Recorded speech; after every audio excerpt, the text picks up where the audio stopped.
The fix. Some inherit money, some inherit land. I inherited my father's habits. To the outside world, I had everything: a brilliant mind, a promising future, a talent for saving lives. But addiction doesn't care about your potential. It doesn't care about the degrees on your wall, the family you swore you'd never lose, or the promises you made to yourself. It just waits. It waits in the hollow spaces of your chest, in the quiet moments between success and self destruction. It waits in the mirror, in the bloodshot eyes staring back, in the shaking hands fumbling for one more hit. It waits in the lies you tell yourself. I'm fine.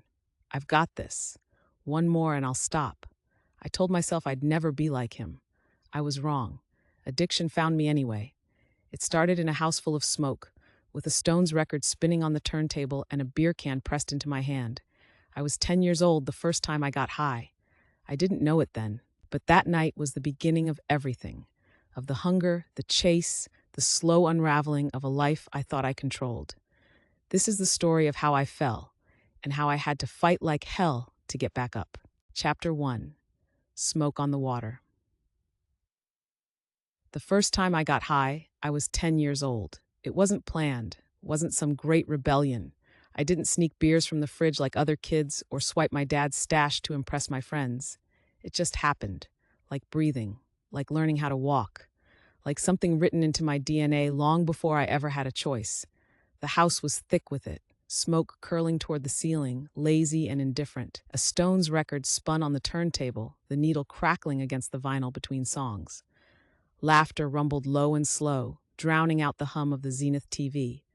The couch, sagging and scarred with cigarette burns, held the weight of men who had long since stopped giving a shit. Dad sat in his recliner, a joint pinched between his yellowed fingers. His eyes were half-lidded, glazed, the way they always were after the second or third beer. Next to him, Uncle Ronnie, who wasn't really my uncle, just another drinking buddy, cracked a Budweiser open with his teeth, letting the cap fall to the floor with a dull clink. I sat cross-legged on the carpet, flipping through an X-Men comic. Not reading, just listening, watching. The way kids do when they know they aren't really part of the conversation but don't want to be sent upstairs either. Dad exhaled a slow stream of smoke, curling his fingers in my direction. Ethan grabbed me another. I didn't hesitate. I pushed myself up, my socks sliding against the tile as I crossed the kitchen. The fridge light flickered when I opened it, casting the shelves in a sickly yellow glow. Beer bottles, beer cans, half-empty handle of Jack, a mason jar of something cloudy and suspicious. I grabbed a bud, the condensation making my fingers slick, and padded back into the living room.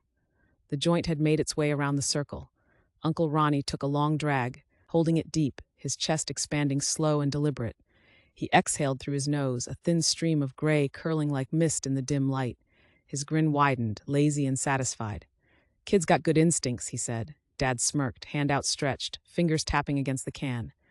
"Go on," he said, tilting his chin toward it. "Take a sip first." The room stilled. The men watched. Not in a threatening way, just waiting, measuring. I hesitated. A second too long. The shift was subtle, but I felt it. A quiet expectation settling over the space like a held breath. Not pressure, exactly, but close. The can was cool, damp with condensation. The ridges of the aluminum bit into my fingers as I tipped it forward. The first sip hit fast, sharp, metallic, bitter as old pennies. The yeasty tang flooded my tongue, thick and cloying. My stomach recoiled, a sick twist curling deep in my gut. Heat crawled up my throat. I gagged, a cough tearing out before I could swallow it down. The sound was too loud, cutting through the murmur of the TV, the low strum of the turntable. Laughter, low and knowing. Dad's hand clapped against my back, solid and warm, the force jolting through me. "Attaboy," he said, grinning, his breath thick with beer and weed. "See? Nothing to be scared of." I ran my tongue over my teeth, the bitter aftertaste clinging, thick and sour. My throat burned, raw from the cough. I swallowed again, but it didn't help. Something twisted inside me, sharp, unfamiliar. Not quite shame, not quite pride, something in between. The joint had made its way back to Dad's hands. He took another hit, then exhaled, watching the smoke curl toward the ceiling. He looked at me. "You scared of a little weed too?" Uncle Ronnie snorted. "Nah, Cross, your boy's got more balls than that." I could still taste the beer on my tongue, that thick, awful bitterness. The comic book in my lap felt childish now. Small. Irrelevant.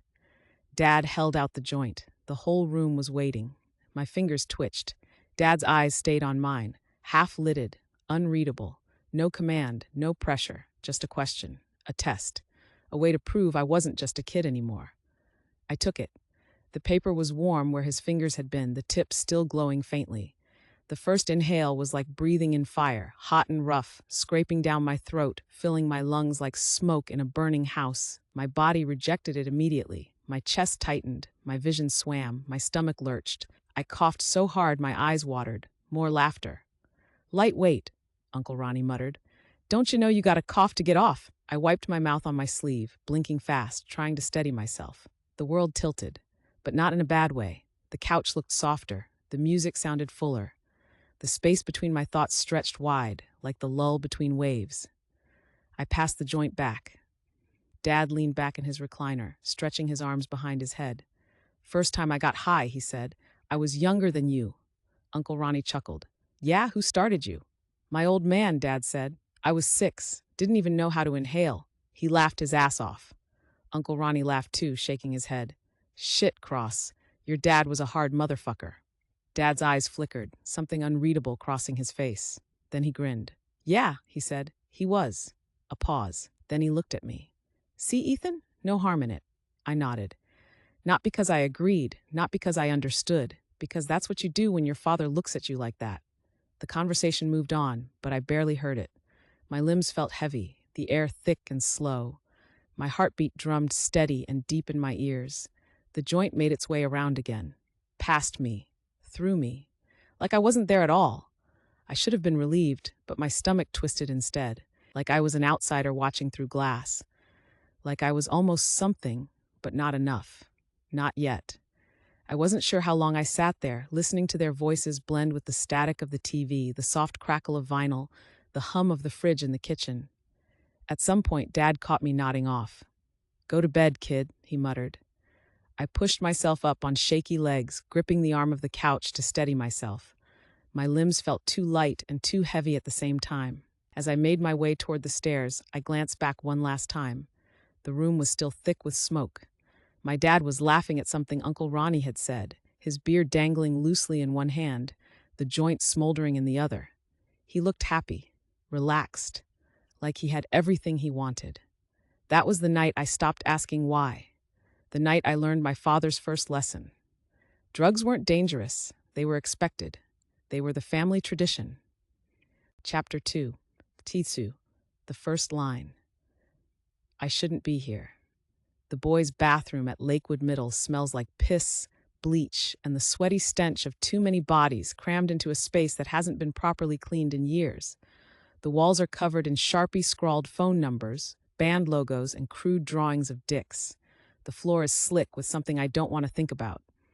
A single fluorescent light hums overhead, flickering like it's trying to give up. James leans against the chipped porcelain sink, rolling a joint with fingers stained with ink and graphite. His shoelaces are untied, his uniform shirt untucked, like always.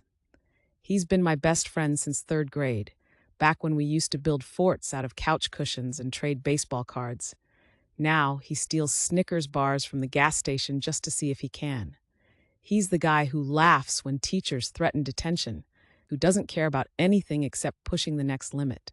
He licks the edge of the rolling paper, seals it with practiced ease. "Relax, man," he says, sparking up. The lighter flares, a quick burst of orange in the dim light. The tip glows red as he inhales, holds, exhales. A ribbon of gray unfurls from his lips, curling toward the ceiling. It's just weed. I swallow hard. I want to tell him I'm not scared, that I've seen my dad smoke more times than I can count, that it's normal, that it's no big deal. But something about this moment feels different. James grins, eyes lidded. He pinches the joint between his fingers, holding it out to me. "Come on, Cross, don't be a pussy." The words lodge in my ribs. I don't have to do this, but I know what happens if I don't. The look, the smirk, the reminder that I'm not really one of them. So I take it. The paper is warm against my fingertips, the filter slightly damp from his lips. I bring it to my mouth, inhale deep, too deep. Fire rips down my throat. I choke, hacking so hard my eyes water. My chest squeezes tight, my body instinctively rejecting the foreign burn. James barks out a laugh, claps me on the back hard enough to jolt me forward. Lightweight, he says, smirking. I force a grin, coughing into my fist. The taste of burnt paper and something skunky clings to my tongue, heavy and acrid. I take another hit. This time it doesn't burn as bad. The smoke settles in my lungs, slow and thick. And then the world shifts. The flickering light isn't as harsh. The smell of piss and bleach fades into the background.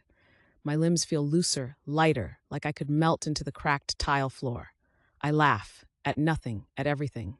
And for the first time in a long time, I don't feel like I'm waiting for something bad to happen. It feels like freedom. The bell rings, but I don't move. James doesn't either. We linger in the stale, piss-scented air, my back against the graffiti-tagged stall, his sneaker kicking idly at a broken tile. Then joint is gone. Burned down to a roach, he flicks into the sink. He grins, stretching like a cat, his eyes half-lidded and lazy. See? He says, slinging an arm around my shoulders as we push out the door. Told you it wasn't a big deal. He's right. But as we step into the hallway, the sound of lockers slamming, sneakers squeaking, and teachers snapping for late passes feels distant, like I'm moving through water, like the world has tilted slightly off-center. And for the first time, I don't mind. Later that evening, we don't talk about where we're going. We just walk. Past the parking lot, past the gas station where kids sneak cigarettes behind the dumpster, past the strip of houses with Christmas lights still hanging, even though it's March. The night hums around us, streetlights buzzing, the air crisp with the promise of something, trouble maybe, or just something else. Somewhere along the way, we find a party. A haze of smoke drifts under the low ceiling, curling through the yellow glow of the overhead bulbs. Someone's dad's stereo rattles the cement walls. The bass from Soundgarden's Fell on Black Days vibrating up through my sneakers. James leads me through the crowd like he belongs here. He probably does. He's already throwing up chin nods, slapping hands, calling people by name. He moves like a current, like he expects the room to shift around him. I trail behind, my skin buzzing, my thoughts loose and slippery. The joint from earlier is still rolling through my system, turning everything a little softer, a little less sharp. Someone bumps into me. A girl in a plaid skirt and a ripped Nirvana tee. She smells like strawberries and vodka. She blinks up at me, pupils huge, then giggles, pressing a warm hand to my chest before floating back into the sea of bodies. I exhale, my stomach twisting. James nudges me, his grin sharp. Yo, he says, nodding toward the pool table. Let's level up. I follow his gaze. A group of upperclassmen hunch over the green felt, their heads dipping in sequence like a choreographed routine. The flick of a credit card, the soft scrape of something being divided into neat little lines. A rolled-up dollar bill passes between them, each taking a turn, sniffing hard and fast, coming up with electric eyes and wide, sharp grins. And my stomach clenches. Cocaine. I know what it is. I've seen it in movies, heard my dad's friends joke about it. This isn't weed. This is different. I should turn around. James must see something in my face because he throws an arm around my shoulders, leans in close. His breath smells like beer, his voice slick as oil. Relax, man. It's just a bump. I should say no, but I don't. Because James is already rolling the bill between his fingers, tight and practiced. Like he's done this 100 times. He hands it to me, tilting his head. Come on, keeps you going. The music pulses in my ribs, the heat of the room pressing against my skin. I glance around. No one is looking, or maybe no one cares. I watch James bend down first, pressing the bill to his nose, snorting the powder in one quick motion. He tips his head back, eyes fluttering shut for half a second, jaw clenching. Then he exhales, dragging a knuckle under his nose, blinking fast. When he looks at me, his pupils are blown so wide I can barely see the color of his irises. He grins. See? No big deal. The credit card scrapes across the table, pushing the remaining powder into a fresh, perfectly straight line. It's waiting. I stare at it. Something deep in my gut twists. I shouldn't. James watches me, head tilting. You don't have to. But I hear what he's not saying. I reach for the bill. It's warm from his hand. The edges soft from being passed around too many pockets.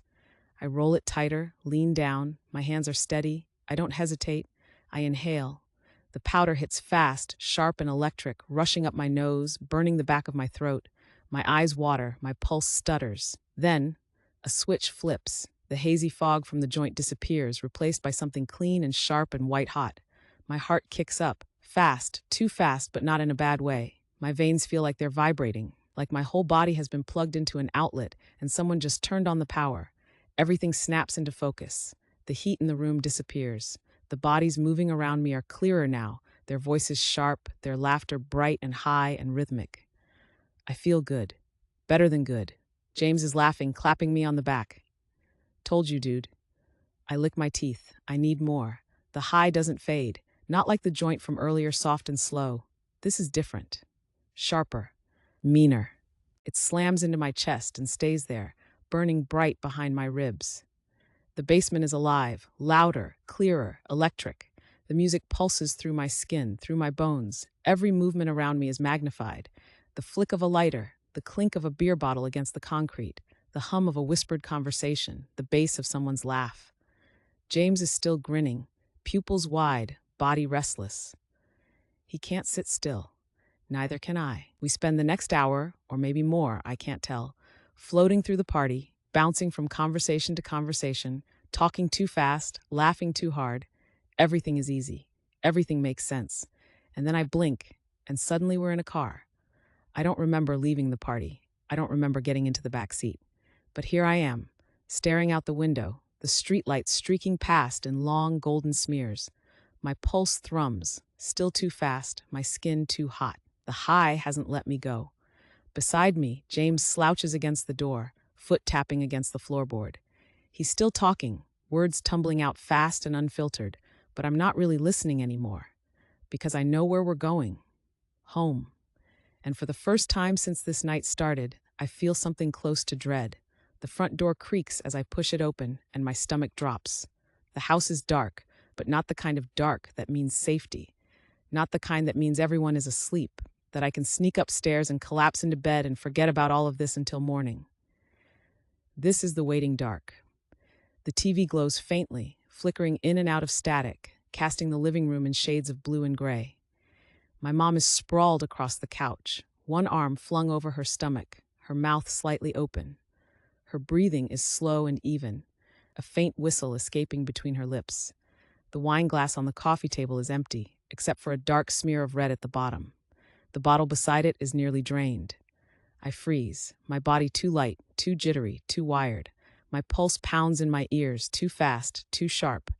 I clench my fists, trying to force the feeling down, but it only makes my fingers twitch harder. I need to get upstairs. I need water. I need sleep. I need to slow the fuck down. I shift my weight, moving carefully past the couch, each step deliberate, controlled. The last thing I need is to knock something over, to jolt her awake, to deal with her bleary eyes and slurred words and questions I can't answer. I make it to the stairs. I breathe. And then, the scrape of a chair against tile. The sound slices through the quiet like a knife. I go rigid, my breath catching in my throat. Every nerve in my body goes sharp. A slow exhale, a creak as someone shifts their weight. Then, Ethan. The word is flat, calm, final. I close my eyes, swallow the panic, then turn. The kitchen is dark, except for the red glow of the clock on the microwave and the faint gleam of the half-empty beer bottle in front of him. Dad is sitting at the table, waiting. He watches me, fingers idly picking at the label on the bottle, peeling it back in slow, deliberate strips. The skin around his nails is raw, chewed down, a habit I never noticed until now. The silence stretches, thick and suffocating. You're late. I swallow, but my mouth is dry as sandpaper. Sorry, I say, forcing the word out, trying to keep my voice even. I shift my weight, dragging a hand through my hair, trying to shake the nervous energy out of my body, trying to ignore the way my fingers won't stop twitching. Dad's eyes flick to my hands. He sees it, the too fast blinking, the way my chest is rising too quickly, the way I can't quite stay still. He exhales through his nose, tilts his head slightly, considering.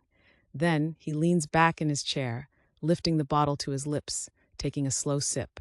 You have a good time? The question is casual, empty, but there's something coiled beneath it. I hesitate. Too long. His gaze sharpens, just slightly, just enough. Yeah, I say finally, clearing my throat. Yeah, it was fine. Dad studies me, then huffs a quiet laugh, shaking his head. like he already knows, like he's always known. The tension shifts, not easing, not breaking, just changing. He leans forward, resting his elbows on the table. The bottle dangles loosely from his fingers, tapping against the wood. Then, "Hey, Ethan." My stomach twists. He raises the beer bottle in a mock toast, smirking just slightly. "Welcome to the club." The words hit like a punch to the ribs. 1,000 meanings all at once. I force a chuckle, because that's what I'm supposed to do. Because if I laugh, it means I get it. Because if I laugh, it means it's not a big deal. Because if I laugh, it means I'm in on the joke. Dad grins, nodding slightly, then turns back to his drink. Like that's it. Like this is normal. Like I haven't just crossed a line I can't uncross.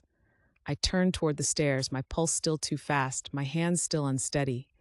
I make it to my room before I let myself breathe. I shut the door, lock it. I press my back against the wood, squeezing my eyes shut. My skin still tingles, my thoughts still race. I need to come down, I need to sleep, I need to stop moving, but I don't. I don't even try. Because as I stand there, heart pounding, hands shaking, head buzzing with the lingering aftershock of the high, all I can think is, I want more. Chapter 3. Lines Between the Ivy. The desk lamp buzzes. Weak yellow light pools over the clutter. Textbooks sprawled open, pages curling from too much flipping. Empty Red Bull cans pile near the trash, dented, the smell of artificial citrus thick in the air. The ashtray overflows, a graveyard of half-smoked cigarettes and gray, crumbling remains. The room is hot, too hot. The radiator clicks and groans, ancient plumbing coughing up heat, even as winter gnaws at the window panes, fogging the glass. Outside, the dark campus is empty, indifferent to whether I pass this exam or not. I blink. The words on the page shift, squirm, rearrange themselves into gibberish. I rub my eyes. When I look again, they settle, but only for a second before blurring at the edges like ink bleeding into water. I haven't slept in 2 days. James sits across from me, flipping through his notes, his eyes unfocused, skimming past the words too quickly to absorb them. A cigarette dangles from his lips, the smoke lingering in the space between us. He doesn't look exhausted. He looks alive, his pupils dark wells, his leg bouncing in sharp, erratic movements. His fingers tap against his knee like he's drumming along to a song I can't hear. "You're fucking useless like this," he mutters, shaking his head. I press the heels of my hands into my eyes until I see stars, then drag them down my face. My skin is oily, my jaw sore from clenching. He's right. I'm useless like this. James exhales, then reaches into the pocket of his hoodie. The baggie makes a soft crinkling sound as he slides it across the desk. It's small, the size of my palm. The powder inside glows under the shitty dorm lighting, so fine it looks like dust. It settles when I pick it up, clinging to the plastic like static. My chest tightens. I don't know, man. James arches an eyebrow, a smirk curling the edge of his mouth. "Don't be a bitch." I roll the bag between my fingers, feel the weight of it, the potential. The exam is in 6 hours. 6 hours. I could sit here, banging my head against the wall, trying to force my brain into functioning, or I could take the shortcut. The words blur again. I know I don't have another 6 hours in me. I grab the bag. James grins, wide and sharp. Smart choice. The bathroom is small, the kind of cramped, ceramic-tiled box that smells permanently of mildew and cheap cologne. The overhead light flickers once before holding steady. A crack runs through the mirror, splitting my reflection down the center. My hands shake as I roll up a dollar bill. Nerves or exhaustion? I press my thumb into the baggie, scoop out a small pile, drag it into a thin line across the glass. It looks delicate, fragile. I hesitate. For a moment, I think about my mother's voice. "You have to work harder than everyone else, Ethan. You have to be better." I bend down. Inhale. A sharp burn rips through my sinuses, needles driving straight into my skull. My body seizes for half a second, lungs locking, eyes stinging. But then, like a switch being flipped, I come alive. The exhaustion vanishes. Not fades, vanishes. My pulse jolts like a faulty wire sparking to life. Colors vibrate, edges sharpening to something almost painful. My skin hums, fever hot from the inside out. I flex my fingers, they don't shake anymore. I exhale, slow, controlled. My reflection stares back at me, eyes wide and awake. I'm back. No, better. I'm more. I sit at my desk. The textbook is suddenly easy. I flip through the pages, my mind moving faster than my hands can follow. The words are crisp, locking into place like puzzle pieces that had always been there, waiting for me to see them. I understand it all: the chemical bonds, the reaction pathways, the enzyme functions. It's effortless. James watches me from across the desk, grinning as he taps out another cigarette. Told you. I don't answer. I'm too busy, knowing everything. 6:45 a.m. Campus is silent when I step outside. The cold is a slap to the face, but it doesn't touch me, not really. My body is still running hot, my blood electric. The sky is deep purple, the first hints of orange breaking at the edges. Other students drag themselves toward the exam hall, sluggish, dead-eyed, still drowning in exhaustion. But not me. I walk with purpose, my steps crisp, my head clear.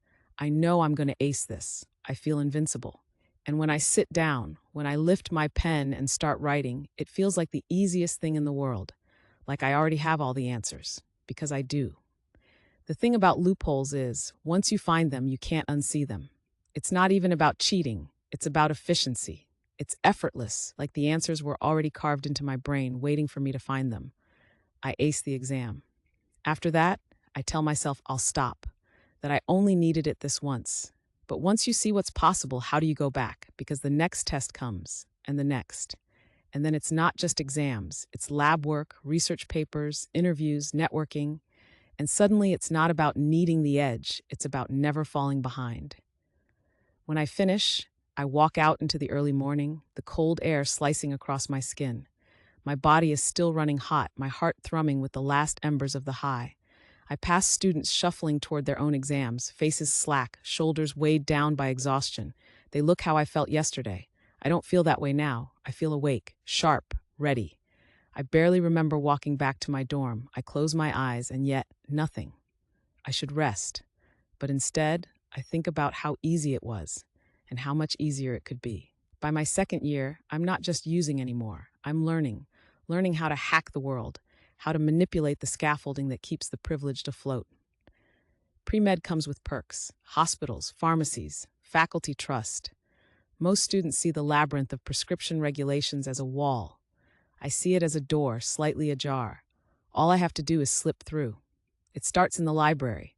The highlighter in my hand drags neon streaks across my anatomy textbook, but I barely register the words. My leg bounces under the table, restless. Across from me, James flicks a Bic lighter open and shut, open and shut. The sharp scent of butane lingers between us. I need more Adderall, I mutter, flipping a page. The words are slipping again, blurring at the edges. I'm out, James snorts. So get more. I can't. My script is only 30 pills a month. He looks up then, tilting his head. Jesus, dude, you're pre-med. Think. I do. I think about it all the way through my next pharmacology lecture, where we go over controlled substances, patient history logs, DEA regulations. Dr. Mathers drones on about ethics, about how prescription drug abuse is a growing epidemic. Abuse. The word curls at the edges, shifting, losing shape, because how can it be abuse if it's helping? James is right. I have access to things normal people don't. All I have to do is take them. It starts with a prescription pad. The prescription pad wasn't meant for me. A med student left it behind at a party, stuffed into his jacket pocket, forgotten in the haze of whiskey and weed. I found it the next morning, wedged between the couch cushions, the pages still crisp. The name at the top already stamped in clean professional ink, not mine, but close enough. I run my fingers over the textured pages, the perforated edges. One piece of paper, one signature. That's all it takes. The first time, I keep it simple. Adderall, 20 milligrams extended release. The pharmacist doesn't blink when I hand it over. She types something into the system, prints a label, hands me a white paper bag like I'm ordering takeout. I walk out with 30 pills and a racing pulse. It was too easy. It escalates fast. Because if you know how to read the system, you can rewrite it. The university hospital has a pharmacy database, a massive, tangled archive of names, prescriptions, refills. The software is ancient, riddled with loopholes. A simple search pulls up lists of every student who has ever been prescribed a stimulant, names, dosages, doctor names. I stare at the screen. Every name is a possibility. I start small. Duplicate prescriptions, a name already in the system, a refill request that doesn't look out of place, one extra bottle slipped through the cracks, no one notices. Then I get bolder. Xanax, Percocet, Valium. It's too easy. James watches as I dump the bottles onto my desk. They clatter against the wood, rattling like loose teeth. Jesus, he breathes, picking one up. Oxy? I nod. I'm buzzing with adrenaline, heart pounding with the high of not just the drugs, but the power. The knowledge that I'm untouchable. It's working. I'm fine. The drugs aren't the problem. They're the solution. They keep me at the top of my class. They make sure I never crash. I could stop if I wanted to. That's what I think when I press the pen to another prescription pad, forging another signature, my hands steady, my pulse even. It doesn't feel wrong. If anything, it feels seamless, like a natural evolution of the system. I don't just know the rules, I know where they break.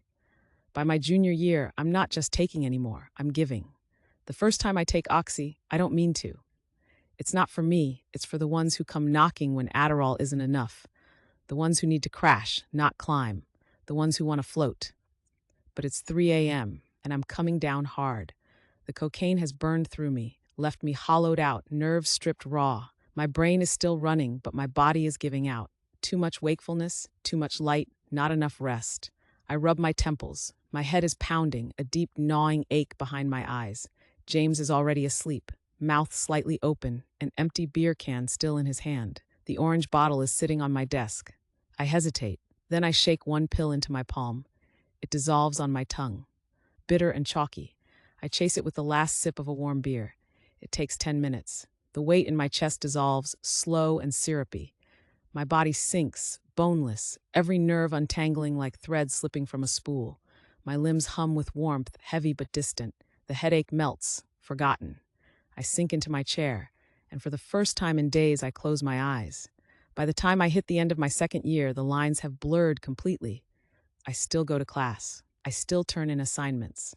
I still get perfect scores on my exams. But I'm not just a student anymore. I've rewritten the rules. People come knocking at all hours. I become the solution. A pick-me-up before a big test. A downer when the crash gets too steep. I tell myself it's fine. Doctors need to understand the drugs they prescribe, right? I'm just learning firsthand. James calls me a genius. I think I believe him. I tell myself I'm still in control. But control feels different than it used to. I still look the part of the golden boy. I get the grades. I shake the professor's hands. I smile at my girlfriend like everything is fine. But inside, the hunger is growing. It's not just about the pills anymore. It's about the power. I hold people's futures in my hands. I see it in their eyes, the way they lean in when I speak, the way their hands twitch when they reach for a bottle, the way they trust me to fix them. They don't see the irony, neither do I. It's not a business, not really. I don't charge much at first, just enough to cover my own supply, enough to keep the system balanced. But then, money starts flowing in. 20 here, 50 there. Someone panics before an exam and hands me a $100 bill for 5 Adderall. I don't even hesitate. The demand grows. So does my supply. I get creative. I connect dots no one else bothers to. A girl in my pharmacology class has a boyfriend who sells weed. Now I have 2 products. A guy in my anatomy lab has a cousin in med school who borrows benzos from the hospital. Now I have a pipeline. I am not just a student anymore. I am a provider. And providers don't break. Providers don't hesitate, don't second guess, don't stop. So why does my hand tremble when I turn the page? Why does the room feel too bright, the air too thin? Are you okay? Madeline's voice is soft, careful, like she's afraid of the answer. I glance up from my textbook, blinking too fast. My pulse is still humming from the coke I did in the bathroom 20 minutes ago. My mouth tastes bitter, chemical. Of course, I say, flashing her a smile. It's easy, too easy. She frowns, crossing her arms. You've been different. I lean back in my chair, stretching like I'm just tired, just overworked. Med school applications, Mads, that's all. She watches me for a long moment, like she's trying to see through me. But she doesn't. She leans in, presses a kiss to my cheek. I close my eyes and pretend I feel it. There's a moment, a single perfect moment, where I believe it. Where I believe I have it under control. Where I believe I can keep this life compartmentalized, separate. Student, supplier, boyfriend. I tell myself these versions of me are different people, that as long as I keep the lines between them clean, I'll be fine. But lies don't stay separate, they mutate. It happens at a party, a frat house, hot and overcrowded, the bass vibrating the walls. The air is thick with the reek of cologne, spilled beer, weed smoke. The floor is sticky beneath my sneakers. I move through it effortlessly, untouched, unbothered. Someone claps me on the back. Someone else slips a wad of 20s into my hand. A transaction, a grin, another drink shoved into my palm. James finds me first, slinging an arm over my shoulder, his breath warm with beer and cheap whiskey. "There he is," he says, grinning. "Mr. Future Surgeon himself." I grin back. Too wide, too sharp. He doesn't notice. No one ever notices. The house hums beneath my feet, a pulse I can feel in my bones, a charge waiting to be tapped into. But when the music slams through my ribs, it doesn't feel like power anymore. It feels like the ground shifting beneath me. I already know where I'm going. Upstairs, bathroom, mirror. The light is dim, flickering.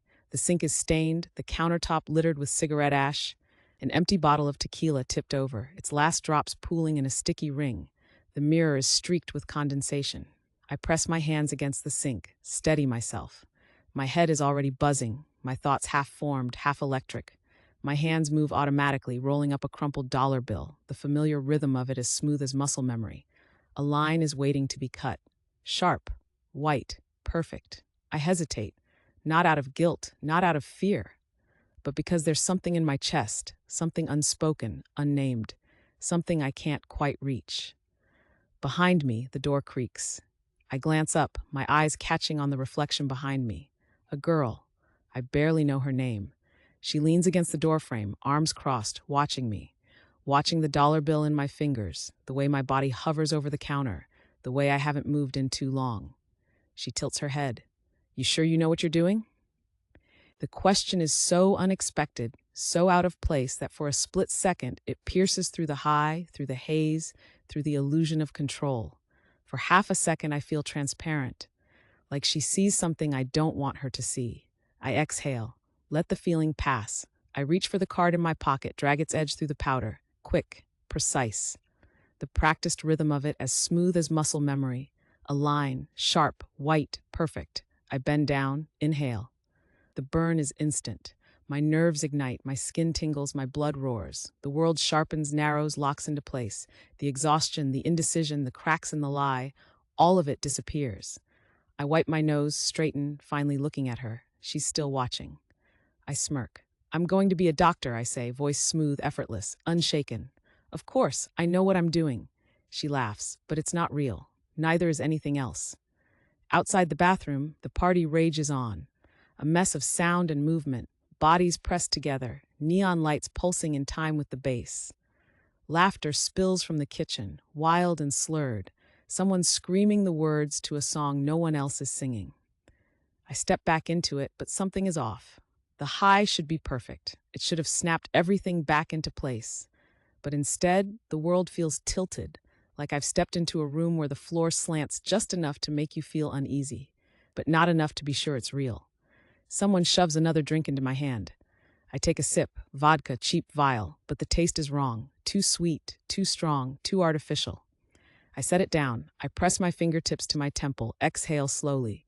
I tell myself it's just the come-up. I tell myself it's nothing.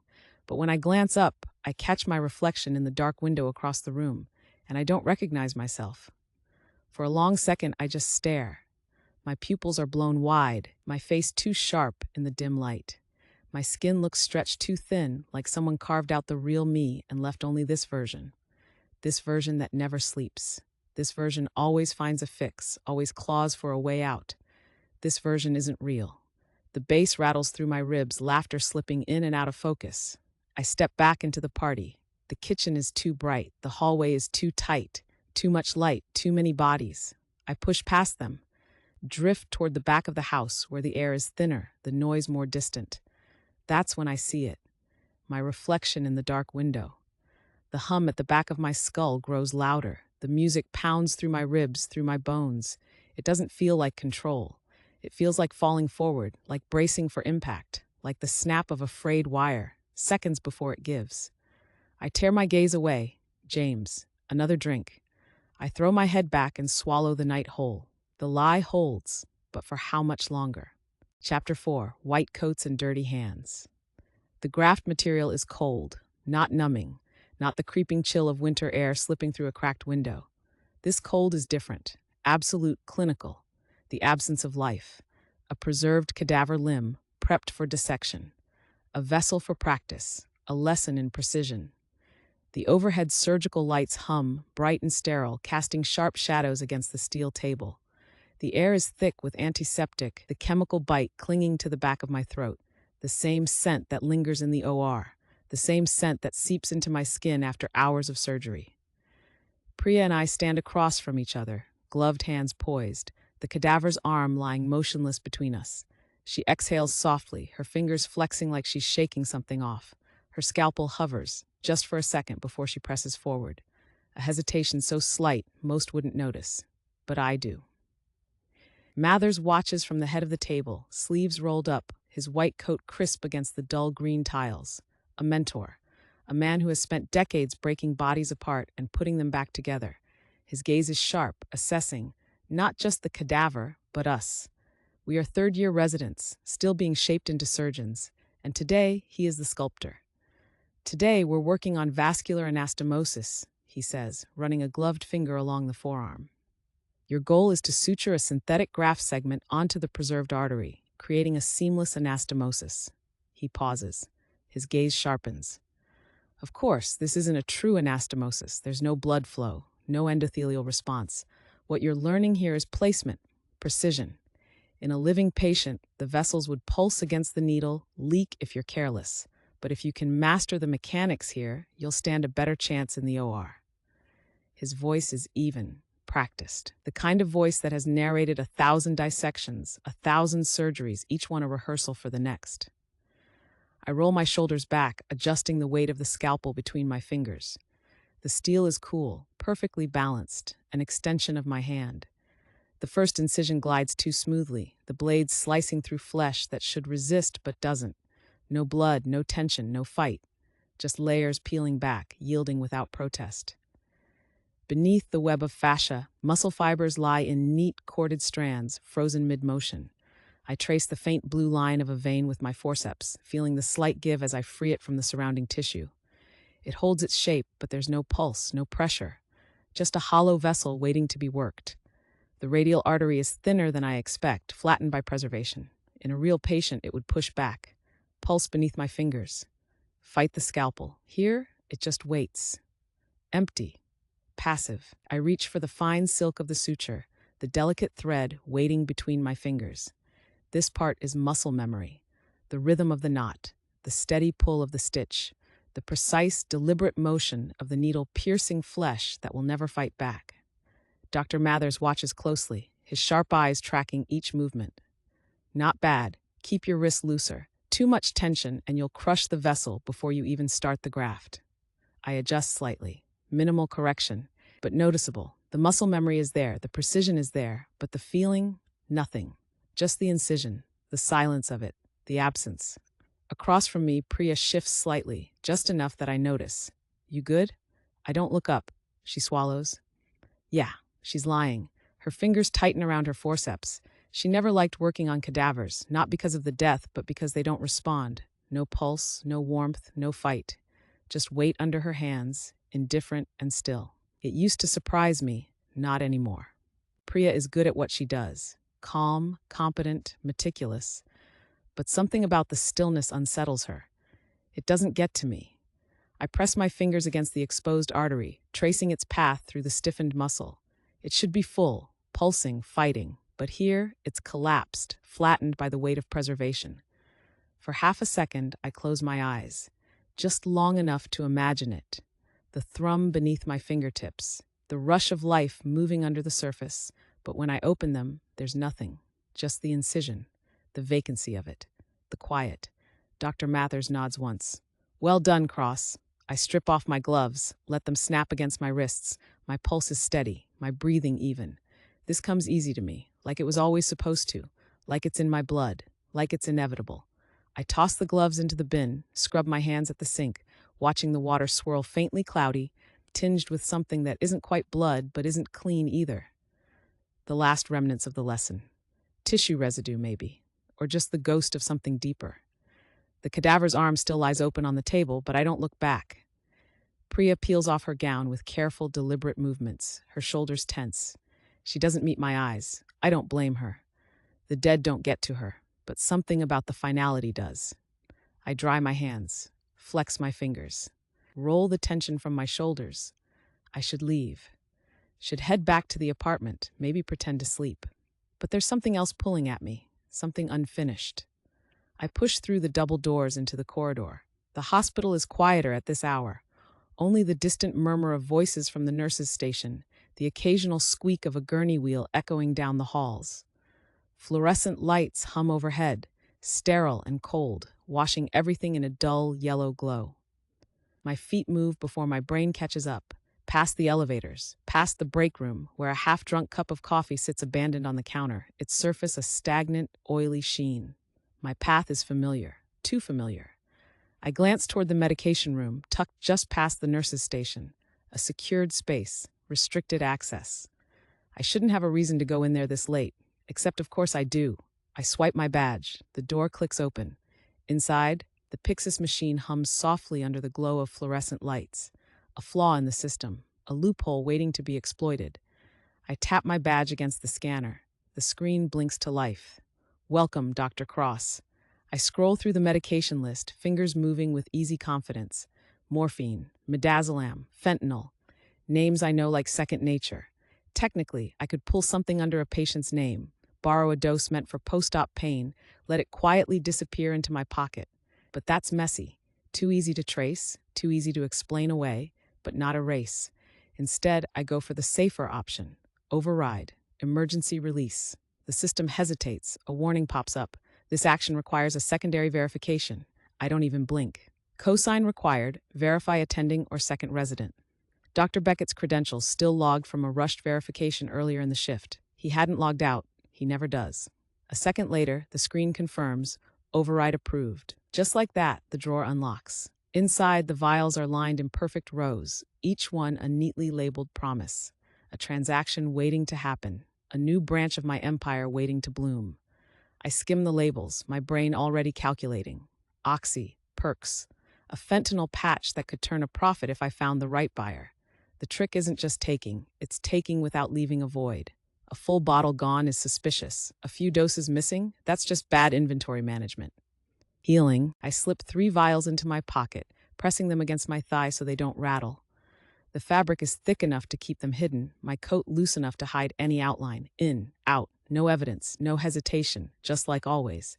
Then, a voice behind me, low, cold. Step away from the machine. Fuck. I freeze. For a second, time stretches thin, drawn tight like a wire about to snap. Then I turn. Madeline. She stands in the doorway, arms stiff at her sides. Dark hair pulled into a tight bun, black scrub top, white pharmacy coat, badge clipped neatly at her hip. Madeline Carter, PharmD, hospital pharmacist. Not some random tech, not a nurse.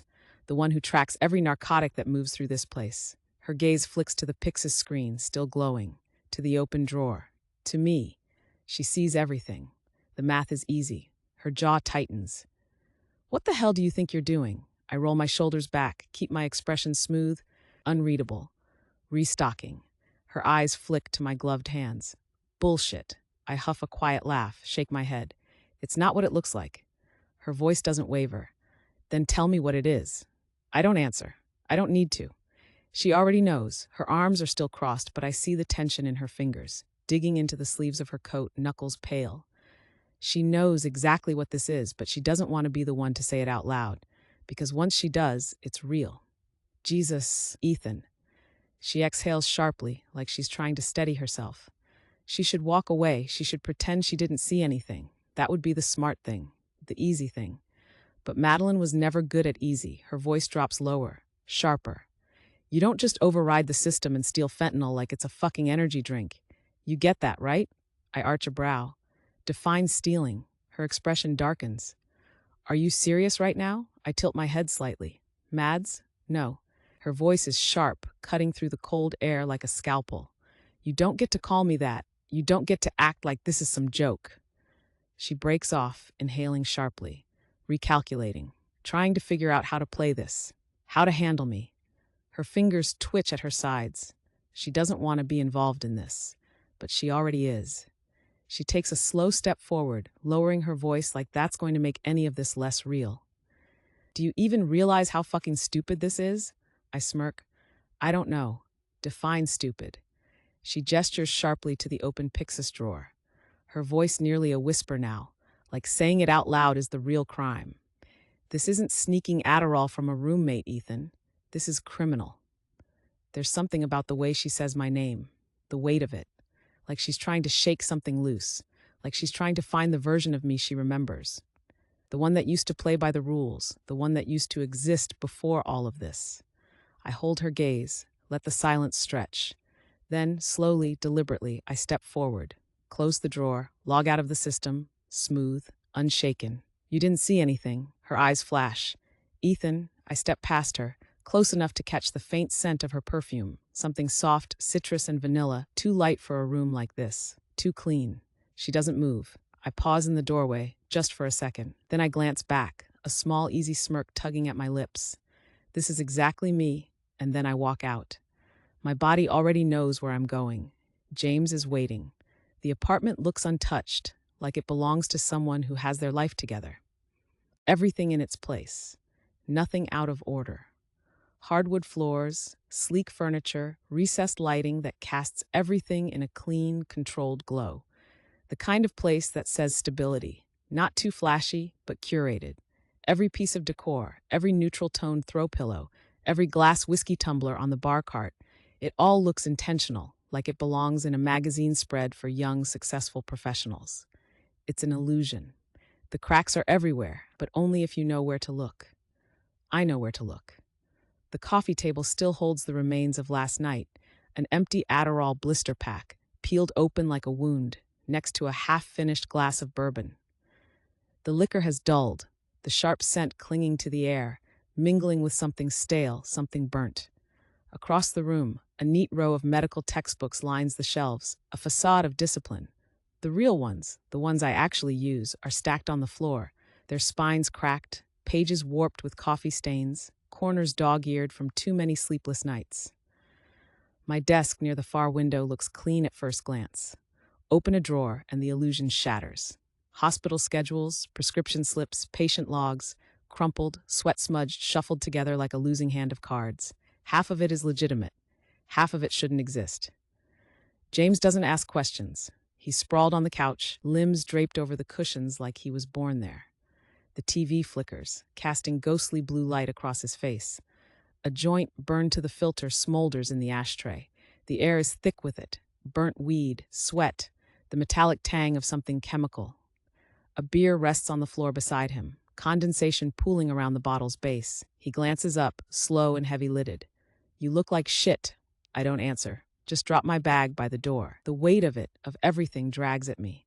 My muscles feel miswired, my skin too tight, my limbs heavy.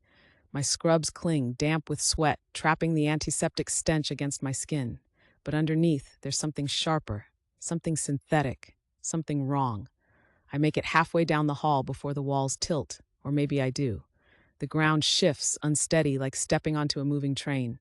My fingertips prickle, a static hum beneath my skin, my body trying to untether itself. Something inside me tilts too, and I don't know how to fix it. James doesn't say anything when I stumble against the doorframe of my room. Doesn't say anything when I push inside, barely managing to strip off my scrubs before collapsing onto the mattress. Doesn't say anything when my body finally gives out. I wake up to light slicing through the blinds, too sharp, too white. My skull pulses, a deep, rhythmic throb behind my eyes, like my brain is swelling against my skull. My mouth is dry, my tongue thick with something bitter, stale.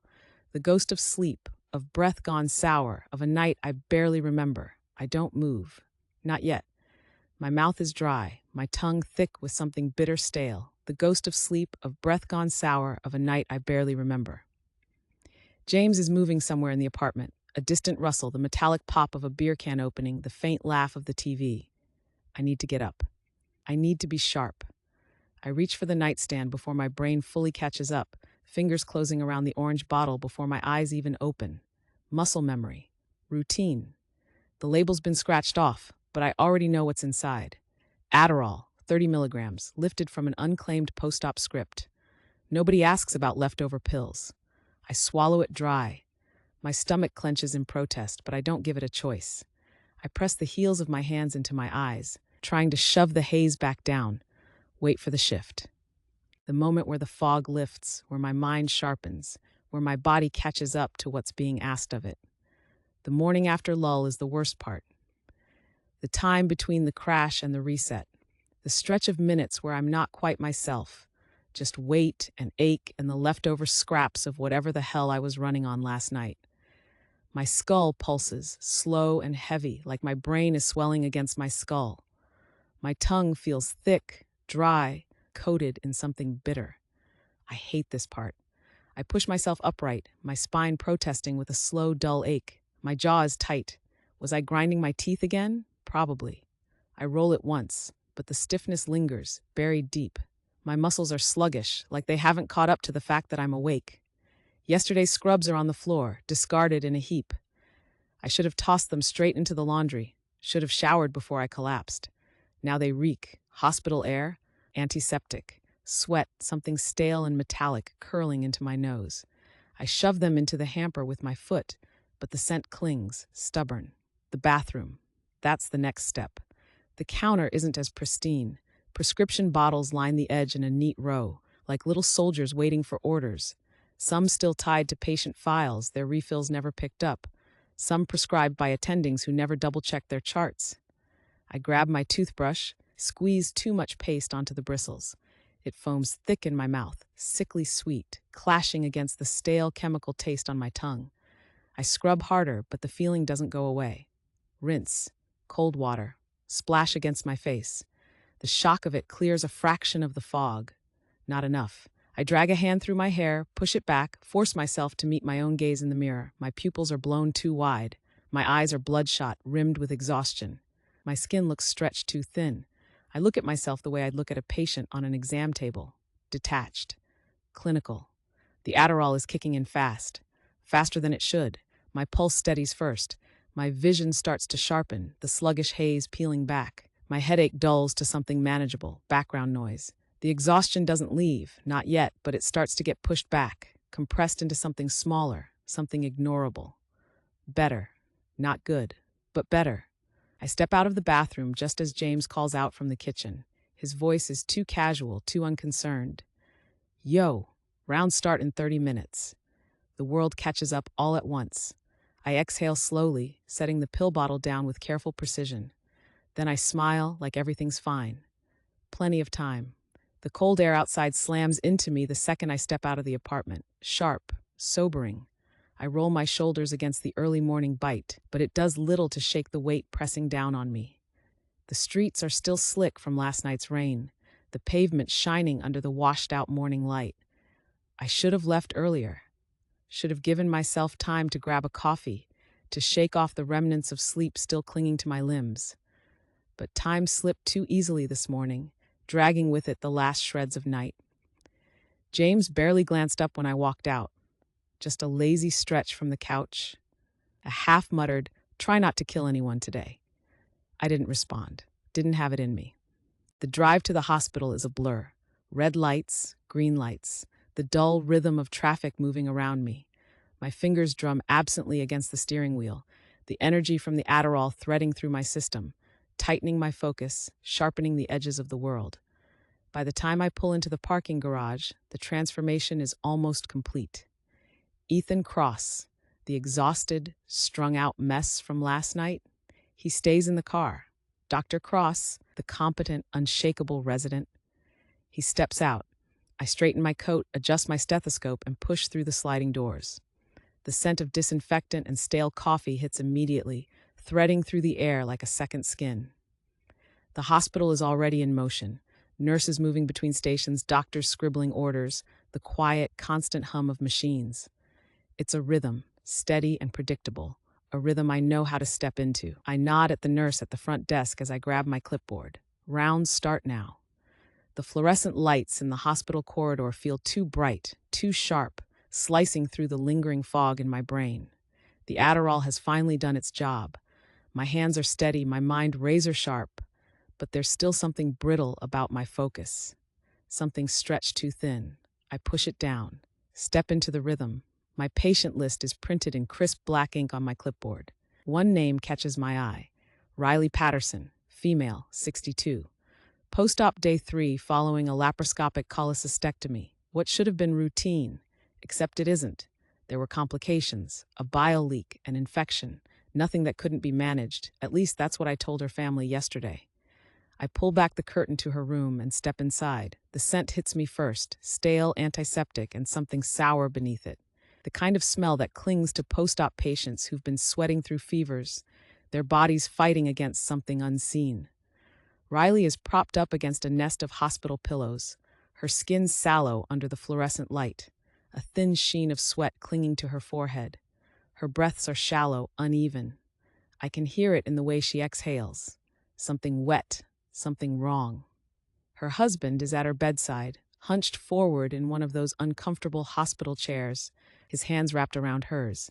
He looks up the second I step in. Hope flickers in his expression, like I'm walking in with the answer, like I can fix this. I slip into my role with ease. Dr. Cross, the confident, unshakable resident. "Good morning, Mrs. Patterson," I say, offering a small smile. "How are we feeling today?" She blinks up at me, her eyes dull, like it takes effort just to focus. "Not great, Doc." Her voice is hoarse, barely above a whisper. "Feels like someone parked a truck on my chest." Her husband tenses. His grip on her hand tightens. I set my clipboard down, ignoring the flicker of something beneath my ribs, something almost like guilt. "Let's take a look then," I say smoothly, already reaching for my stethoscope. The moment my fingers press against her skin, I feel it. Too warm, clammy. A slow-burning fever simmering beneath the surface. Not high enough to set off alarms yet, but enough. I place the diaphragm of my stethoscope against her chest and listen. Crackles, wet, rattling breath sounds, like her lungs are filling with something they shouldn't be. Pneumonia? Possible aspiration? My brain clicks through differentials like a well-oiled machine, slotting symptoms into columns, breaking her body down into a solvable equation. Her husband clears his throat, voice tight.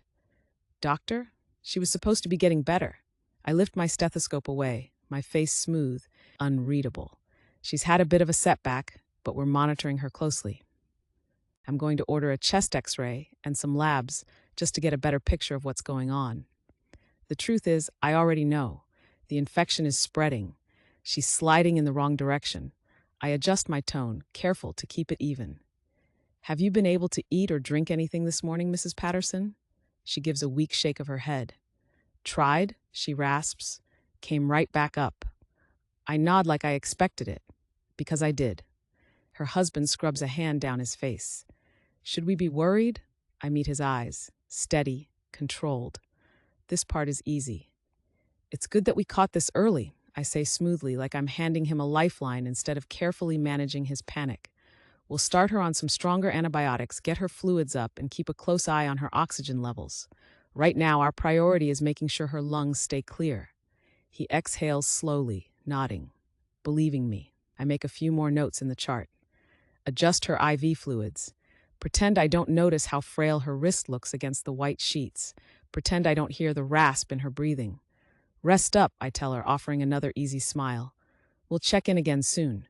She nods weakly, but there's something else in her expression, something knowing. She doesn't believe me. I step out before her husband can ask any more questions I can't answer. My job is to manage their expectations, their panic, their hope, not to feel, not to care. I move on to the next patient, because that's what you do.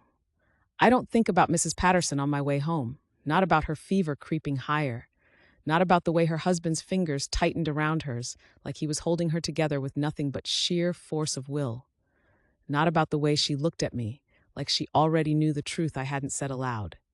Instead, I think about control. The drive back to the apartment is mechanical. Red lights, green lights, the quiet hum of the engine beneath my fingers. The Adderall is still doing its job, my thoughts razor sharp, my body thrumming with focus. I should be exhausted, but exhaustion is a choice, and I don't have time to make it. James is on the couch when I get in. The same, barefoot, beer in hand, TV flickering in the dim light. He looks up just enough to acknowledge me, a smirk tugging at the corner of his mouth. "You gonna say it?"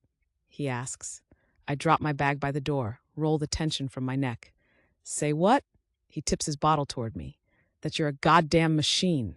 I huff out something close to a laugh, shake my head, move toward the bathroom before he can see the tightness in my jaw, the way my fingers are already curling toward my pocket, reaching for another dose before my body even registers needing it. The prescription bottles are still lined up in their neat little row. I grab one without looking, tap a pill into my palm. I don't hesitate. I never hesitate. The pill is already dissolving on my tongue before I think to question it. Too late now. Not that it matters. The mirror catches my reflection, but I don't really see myself. Just a shape. A body moving through the motions. I don't remember leaving the bathroom. Don't remember lying down, only the pull of it dragging me under. I wake up. The room is dim, my body sluggish. I reach for the nightstand before my brain fully catches up, fingers closing around the orange bottle before my eyes even open. Muscle memory. Routine. The pill starts to kick in, steadying me, pushing me forward. Shower, scrubs, coffee. Another pill. Then, a sip of coffee, a hand on the doorknob. The hospital. Bright lights, blurred voices, the distant echo of my own name, gliding through rounds, consults, surgeries. The hours smear together, indistinct. It doesn't matter, because I am always on. Sharp, focused, precise. The golden boy, the one who doesn't make mistakes. I don't make mistakes. I tell myself I'm fine, because I am fine. Because I'm not like them. Not like the patients I see wasting away in the ICU. The ones with infected heart valves, rotting limbs, ruptured abscesses, their bodies breaking under the weight of what they put into them. The ones whose charts read like slow-motion train wrecks. Endocarditis, sepsis, osteomyelitis, every line another consequence stacking up until their bodies just stop. The ones I operate on, knowing half of them won't make it 6 months without coming back worse. If they come back at all. I treat addicts. I am not one, because I'm a doctor, and doctors don't get addicted. The bottle in my hand tells a different story. I twist off the cap, shake a pill into my palm. This isn't a choice anymore. I stare at it for a second too long. The smallest hesitation. A crack in the machine, then I swallow it dry, and just like that, the hesitation is gone. I exhale, close the bottle, tuck it back into its place. I blink. White walls, fluorescent light, gone. A breath, a pause, then home. The door clicks shut behind me. My coat is already in my hands. I shrug it off, hang it by the door, press my palms into my eyes for half a second longer than necessary. By the time I step into the living room, the moment is already gone. James glances up. You eat yet? I smile, easy and effortless, the lie slipping into place like it always does. Not yet, I say. Then I move, because it's just another day, just like yesterday, like always. Chapter 15, Echoes in the Chapel. The Matt Talbot Recovery Retreat promised a place to rest, to surrender, to let go of the fight. I wasn't sure why I had agreed to come. Maybe it was the exhaustion, the kind that lived in my bones now, untouched by sleep. Or maybe it was the way every step forward seemed to pull me 2 steps back. Maybe it was just that I had nowhere else left to go. I wasn't sure I believed in God anymore. Maybe I never really had. But something about the idea of not fighting anymore felt like the closest thing to peace I could imagine. The shuttle bus rumbled to a stop, gravel crunching beneath its tires. I stepped off onto the long driveway of the Holy Passionate Family Retreat Center, my boots sinking slightly into the damp ground. The air was thick with pine and wet earth, the scent sharp but clean, untouched by the rot of liquor or the acrid bite of cocaine smoke. The retreat center, a monastery, wasn't imposing, but it held a presence, a place that had carried the weight of broken men for years, maybe decades. Its stone foundation stood firm, weathered by time, its wooden beams darkened with age. The windows flickered with the warm glow of candlelight, a quiet contrast to the golden light slanting through the trees, stretching long shadows across the stone path. I followed the others inside. A hallway stretched before me, narrow, lined with simple wooden doors, each identical, each leading to a quiet solitude. No numbers, no names, just rooms meant for men trying to put themselves back together. Someone gestured toward the last door on the left. I stepped inside. The room was small, stark, and clean. A single bed sat against the far wall, its white sheets tucked with military precision. Above it, a plain wooden crucifix hung, silent, watching. A small nightstand stood beside the bed, holding nothing but a well-worn Bible, its edges curled from years of hands searching its pages. No television, no distractions, just space. For a moment I stood there, duffel bag still slung over my shoulder, taking it in. I had spent years in rooms filled with clutter, with empty vials, bottles, with the stale scent of regret. Rooms where my choices pressed in, leaving no space to breathe. This room was different. It was empty, but not hollow. For the first time in years, I was alone, but not drowning. I set my bag down, exhaled, and ran a hand over my face. Outside, the murmur of footsteps faded as the other men settled in. Somewhere down the hall, a door clicked shut. I sat on the edge of the bed. The mattress barely dipped under my weight. My eyes drifted to the crucifix. I wasn't sure what I was supposed to feel looking at it, if I was supposed to feel anything at all. The silence stretched. Then, after a long moment, I stood.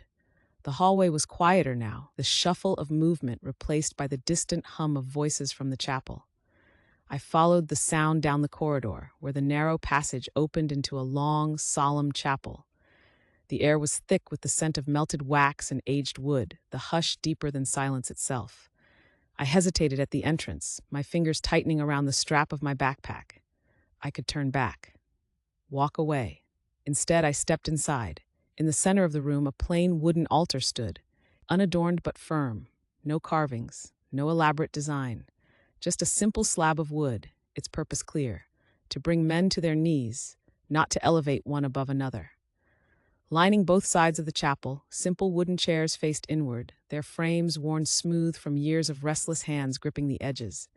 Each had a narrow wooden kneeler built into its back, scuffed and dented from countless men lowering themselves in prayer. The wood creaked under shifting weight as they settled, their presence heavy, their shoulders hunched beneath unseen burdens. Person right. Near the back of the chapel, close to the entrance, 4 rows of wooden pews stood apart from the rest, sturdy, old, their surfaces marked with faint etchings of time. The scent of varnish still clung faintly to the grain, mingling with the damp coolness of the stone walls. These pews were for the hesitant, for those who lingered on the threshold of surrender. I sank into one of the pews, my body heavy with hesitation. More than 100 men filled the chapel, standing along the walls, their shoulders weighed down by something deeper than exhaustion. Different ages, different walks of life, but all carrying the same war inside them. Addiction, a common enemy. Some looked hollowed out, their skin stretched thin over sharp bones, the aftermath of years of destruction etched into their faces. Others seemed steadier, their hands folded, their spines straight, but their eyes held the same quiet desperation. Men struggling to be more than their past. Men fighting to break free from the chains wrapped tight around their throats. The stained glass windows filtered the fading afternoon light, casting fractured hues of color onto the stone floor. Blues like deep ocean trenches, reds like blood seeping into fabric. Gold veins catching the flickering candlelight, stretching toward the altar like silent prayers. Whispered but never spoken. The air was thick, heavy, not just with the scent of melted wax and aged wood, but with something deeper, the weight of unspoken confessions, regrets pressed into the very walls. The priest stepped forward, raising his hands. The room fell into silence. Mass began. The voices around me rose and fell in unison, murmuring prayers I only half remembered. I stood when the others stood, knelt when they knelt, spoke when they spoke, but the words felt hollow, as if they were passing through me rather than coming from me. For years, I lived in rooms filled with grief, breaking glass, whispered condolences, the quiet devastation of telling families, "I'm sorry for your loss, they didn't make it." And beneath it all, withdrawal gnawed at my ribs, a parasite under my skin. This was quiet. Not peace, but quiet. And maybe that was enough. The service moved through its familiar rhythm, scripture readings, homily, communion. I went through the motions, a ghost in my own body. The taste of wine and bread on my tongue felt foreign, like something meant for someone else. Then, as the others bowed their heads, my gaze lifted, drawn to the mosaic behind the altar. It wasn't just a decoration. It wasn't just art. It was something ancient, something that had absorbed the prayers of men far more broken than me, something that had witnessed. It stretched from the floor to the arched ceiling, covering the back wall in a sea of shattered light. a cathedral built not from stone, but from fragments. The pieces of glass, some no larger than a fingernail, others as wide as a palm, had been arranged with painstaking precision, each sliver cut and placed to catch the glow of the flickering altar candles. It was the colors that struck me first. Deep cobalt and sapphire wove through the background, shifting in depth depending on where the light hit. Some pieces gleamed like crushed gemstones, others darkened to near black, like the ocean at night. Blood-red streaks pulsed through the composition, veins of color twisting like they had been melted into the scene rather than placed there by human hands. Between them, gold leaf traced through the figures, lining the folds of robes, halos, and outstretched hands.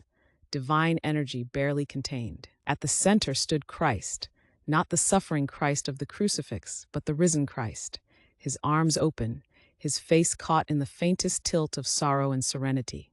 His robes cascaded over his frame in layers of ivory and deep crimson, the colors so vibrant they seemed almost wet, still alive. The glass forming his face was cut differently, smoother, more translucent, almost like alabaster. But where his eyes should have been, the light caught them at an angle, leaving them unreadable. Not empty, not judging, just watching. His hands were outstretched, and at first I didn't see the wounds. Then the light shifted. And there they were, small, dark, jagged, rust-colored against the pale glass, too raw, too real, as if the artist had refused to polish them smooth. The only part of his body that wasn't perfect, the only part that looked unfinished. But my eyes weren't drawn to Christ. I was drawn to the empty spaces. At the end of Mass, the men moved toward the altar, one by one, kneeling before a priest, murmuring their confessions. I hesitated. It had been years, decades, maybe, since I had confessed anything. My legs moved before my mind could stop them. I knelt. The wood was solid beneath my knees, unyielding. The weight of regret pressed against my chest, thick and heavy, like hands gripping my collarbone. My voice came out hoarse.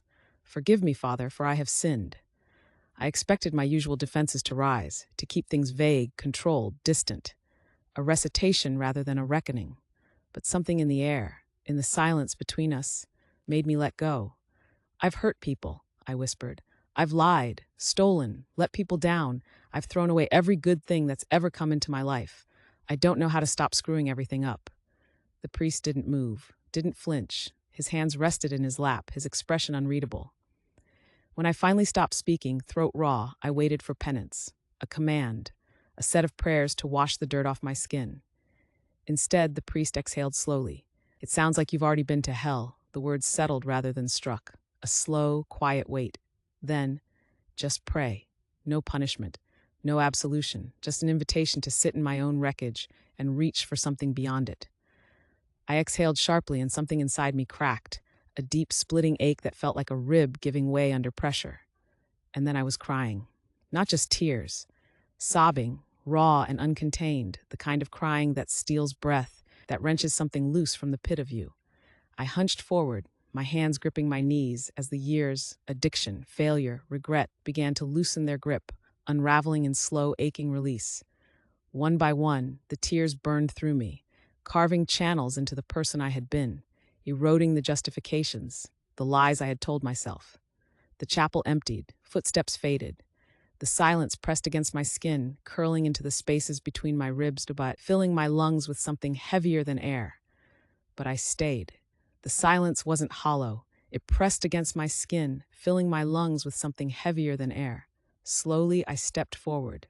I didn't think about it. I just moved, like something was pulling me there, like my body already knew where it needed to be. And then I was kneeling, right in front of the altar. The stone floor was unforgiving, hard against my bones, but I barely felt it. My hands curled into fists against my thighs, nails biting into fabric, grounding me. My breath came slow, uneven pulls like I had forgotten how to take in air. And then, a voice. "It will be okay, Ethan." It didn't come from anywhere. It wasn't behind me, wasn't above me, wasn't a whisper curling through the air. It was inside me, a presence that hadn't been there a moment ago, slipping between the cracks of my mind like water seeping into dry earth. I froze, my body locking up so fast it felt like something had clenched around my spine. A cold shiver unfurled along my back, creeping up my neck. I turned my head sharply. too sharply, my pulse hammering, my body flooded with adrenaline. No one. I swallowed hard. My heartbeat pounded against my ribs, thick and sluggish, the way it did after waking from a dream that still felt too real. Had I imagined it? Had exhaustion finally caught up to me? Or was it just wishful thinking? Something inside me, some deep, half-buried part of my subconscious, knew exactly what I needed to hear and shaped it into a voice that wasn't mine. Or was it something else? The thought curled through me, slow and insidious. I had never believed in moments like this, never believed in divine intervention, in voices slipping through the seams of the world just to offer comfort. But I couldn't shake it, the weight of it, the certainty of it. Because the moment I heard it, I believed it. Not because I had proof, not because there was logic behind it, but because it settled inside me in a way nothing else ever had. My chest ached, full and stretched, like my ribs were expanding to hold something unfamiliar, and I didn't know what to do with it. What did it mean? Did it mean that God was here, in this place, speaking into the hollow space I had left for so long? Or did it just mean that I had finally given myself permission to believe? Did it even matter? I sucked in a sharp breath, my shoulders shaking, my hands trembling against my legs. I wanted to fight it. I wanted to explain it away, strip it down to something logical, something I could fit inside my understanding of the world. But I couldn't. Not this, not now. I squeezed my eyes shut, jaw tight, throat raw. And then for the first time in years, I stopped trying to run from it. Stopped trying to run from myself. Because real or not, I had heard it. And I had needed it. My breath shuddered from my lungs. It didn't feel like release, not yet, but it felt like something shifting, something loosening. Like the first inhale after being underwater too long. Like a door cracking open in a room, one I had been trapped inside for years. My knees pressed into the cold stone, the silence settling around me. Not emptiness, but presence. I didn't know what came next. I didn't know what any of this meant, but for the first time in longer than I could remember, I let myself feel it. I stood in the chapel for a long time, my body aching from kneeling, my mind raw from everything I had just let spill out. My breath still felt shaky, uneven, but a knot inside me had loosened, not healed, not whole, but uncoiling, like a rope that had been wound too tight for too long. The retreat had offered an open invitation to explore the grounds, and something in me told me to move, to step outside, to breathe, to keep following whatever path had brought me here in the first place. I found myself drawn to the labyrinth. It wasn't something I had planned, wasn't something I had even thought about until my feet carried me toward it, like some quiet pull inside me knew exactly where I needed to go. A wooden sign stood at the entrance, its surface worn smooth by time, the words "Path to Peace" carved deep into the grain. The path spiraled ahead, an intricate pattern of stone winding inward toward a silent, waiting center. Not a maze. There were no dead ends, no choices to make, no wrong turns, only one way forward, one path that led in and one path that led out. I hesitated at the entrance. The wind stirred through the trees, whispering through the leaves, carrying the scent of damp earth and pine. The stones beneath my feet were cool, solid. I took a breath, and then I stepped forward. At first, every step felt wrong, awkward, forced. My mind still spun, still clung to the weight of everything I had been carrying. The voice in the chapel still echoed inside me. "It will be okay, Ethan." And I didn't know what to do with it. Didn't understand what it meant. I let my hands brush over my thighs, grounding myself in sensation. The fabric rough beneath my fingertips, the rhythm of my steps slow but steady. The path twisted ahead of me, turning in on itself, doubling back before leading forward again. It felt like a reflection of my own life. I had expected healing to be a straight line. You get sober, you get better. You fix the things you broke. You rebuild. Simple. But it wasn't. It was this. A twisting, turning path that led me inward, deeper, into the mess of me before I could ever hope to find my way out. I let out a slow breath and tried to let go. Of the shame, of the justifications, of the thousand moments I wished I could undo. Step, breathe, let go. When I reached the center, I stopped. The open space stretched around me, silent and still. At its heart stood a circular sculpture, its empty center carved from smooth, weathered stone. A void, a space. a reminder that to be filled, first we must be emptied. I swallowed hard, my throat still raw, and sank down onto the cool stone. The wind had died down, the world felt hushed. I closed my eyes, and I sat. I sat in the not knowing, in the silence, in the ache that still lived inside me. The labyrinth had led me here, to this moment, but I didn't know what I was supposed to feel. Was I supposed to be different now? Was something supposed to shift, to click into place? I had spent years numbing myself against silence, drowning out my thoughts, my fears, the ghosts that lived in the empty spaces of my mind. And yet here I was, in the center of the labyrinth, sitting inside the emptiness, breathing through it, letting it settle inside me, not as something hollow, but as something waiting. I didn't know if I believed in God, not fully, not yet, but sitting there, bathed in light, wrapped in stillness, I could no longer deny that something was here. Something that had walked this path with me, something that had led me to the center, not to fill me with answers, but to remind me that sometimes healing wasn't about finding clarity, it was about making space. I pressed my palms against my knees, inhaling deeply. God, if you're here, if you've ever been here, I don't know what to do anymore. The wind picked up again, curling through the trees. I closed my eyes, and in that quiet space, I let myself be empty. Eventually, I stood. My knees ached, my legs felt stiff, but something inside me felt lighter. I turned toward the path that would lead me back. It was the same path, the same stones, but I wasn't the same. I walked slowly, letting each step feel deliberate, letting the weight of everything I had carried settle differently inside me. The burdens weren't gone, but they weren't crushing me anymore. The anger, the fear, the doubt, they still lived inside me, but they weren't controlling me. I could breathe, and maybe, for now, that was enough. I would walk. I would trust that this path, the one winding through the labyrinth, the one winding through me, was leading somewhere. The path curved ahead, leading somewhere unknown. But for the first time, I wasn't afraid to follow it.